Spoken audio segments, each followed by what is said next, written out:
আজ খুব বিপদে পড়লাম, তার উপরে আমি আবার ছাতাও নিয়ে যাইনি। হ্যালো এভরিওয়ান, আমি হলাম রিয়া। তোমরা সবাই কেমন আছো? তো আমি যেই কলেজে পড়ি সেই কলেজে আজকে অ্যাসাইনমেন্ট জমা নেওয়ার কথা ছিল। তো আগের দিন রাত পর্যন্ত আমি বেশিরভাগটা কমপ্লিট করে রেখেছিলাম আর ভেবেছিলাম যে সকালে উঠে বাকিটা কমপ্লিট করে নেব।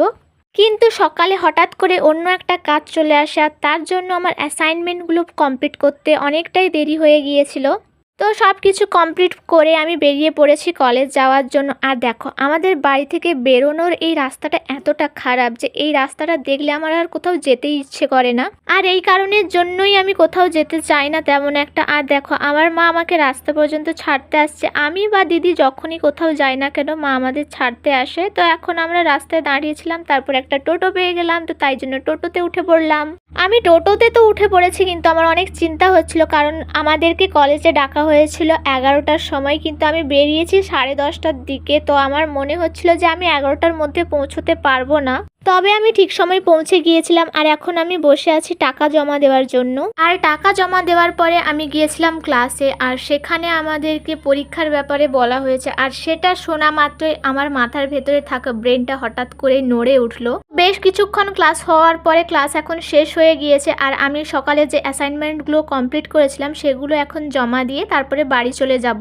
কিন্তু বাড়ি যাওয়ার জন্য বাইরে যখনই বেরালাম, দেখলাম যে আকাশে প্রচণ্ড মেঘ উঠেছে। আর এদিকে আমি বসে বসে টোটোর জন্য অপেক্ষা করছিলাম। আর বসে থাকতে থাকতে আমার প্রচণ্ড খিদে পেয়ে গেছিল, তো মাথা যন্ত্রণা করছিল।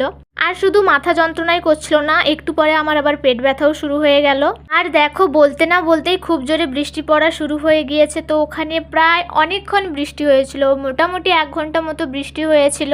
বৃষ্টি এখন একটু থেমেছে আর টোটোও রাস্তায় দাঁড়িয়ে আছে, তাই জন্য আমি বেশি দেরি না করে মাথায় ব্যাগ নিয়ে দৌড়াতে শুরু করেছিলাম। এখন আমি টোটোতে উঠে গিয়েছি। আর দেখো, বর্ষাকাল আসা মানে যারা চশমা পরে তাদের বড্ড সমস্যা, কারণ বৃষ্টি পড়লেই চশমাতে জল জমে যায়। আর এই বৃষ্টির কারণেই ধান জমিগুলো তো এত জল জমে গিয়েছে। তবে আমি বাড়ি এসে দেখলাম যে আমাদের এখানে তেমন একটা বৃষ্টি হয়নি বললেই চলে।